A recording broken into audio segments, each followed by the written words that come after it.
नमस्ते, मैं संपूर्णा शर्मा, आदर्श विद्या मंदिर, शंकर विद्यापीठ, माउंट आबू, हिंदी अध्यापिका।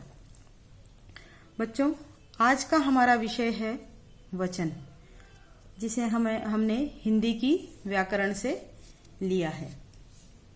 वचन जो है वो हमें किसी भी प्राणी या वस्तु के एक या अनेक होने का बोध करवाते हैं। अर्थात कोई भी वस्तु एक है या एक से अधिक है, इसका जो भी शब्द हमें बोध करवाए वही वचन कहलाता है। तो परिभाषा के रूप में शब्द के जिस रूप से किसी प्राणी या वस्तु के एक या अनेक होने का पता चले उसे वचन कहते हैं।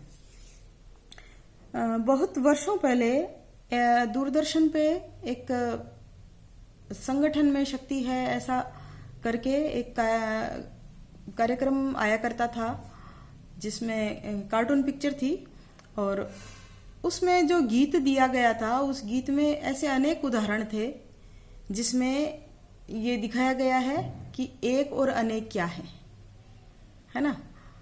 तो उसमें उदाहरण दिए हुए थे, जैसे एक चिड़िया, अनेक चिड़िया, है ना। तो उसमें दिखा रखा था कि एक चिड़िया है और उसके साथ में जो बहुत सारी चिड़िया वो अनेक चिड़िया हो गई। एक गिलहरी, अनेक गिलहरियां, है ना।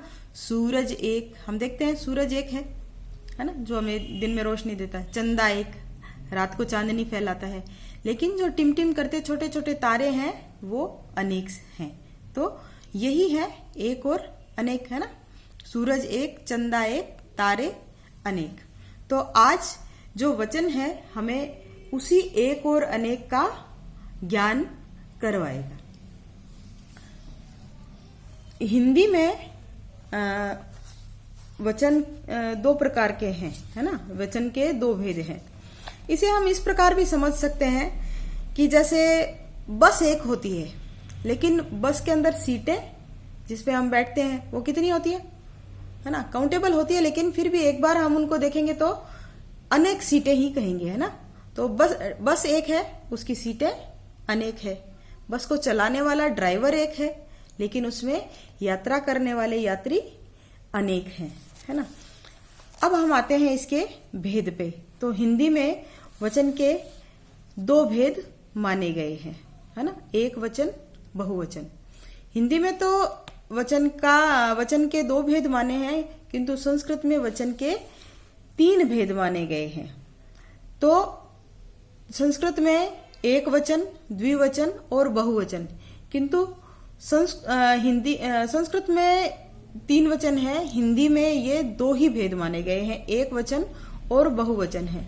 तो ये एक वचन क्या है ना। एक वचन वो है जिससे हमें किसी भी प्राणी या वस्तु के एक होने का बोध होता है ना। तो हम कह सकते हैं कि शब्द के जिस रूप से किसी प्राणी या वस्तु के एक होने का बोध हो उसे एक वचन कहते हैं, या वो एक वचन कहलाते हैं।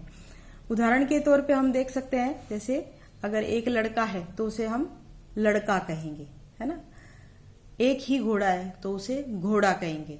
एक ही गाय है तो गाय कहेंगे। पुस्तक, कपड़ा, ये सब इसके उदाहरण हैं। और भी अनेक उदाहरण इसके हो सकते हैं, जैसे कुर्सी, पलंग, टेबल, बहुत सारे उदाहरण हमारे सामने हैं। तो जब कोई चीज एक होती है तो उसका जो उच्चारण है वो इसी प्रकार का होगा, लड़का, घोड़ा, गाय, पुस्तक, कपड़ा आदि। अब आते हैं बहुवचन। बहुवचन किसे कहेंगे? जो शब्द हमें किसी प्राणी या वस्तु के एक से अधिक होने का बोध करवाए।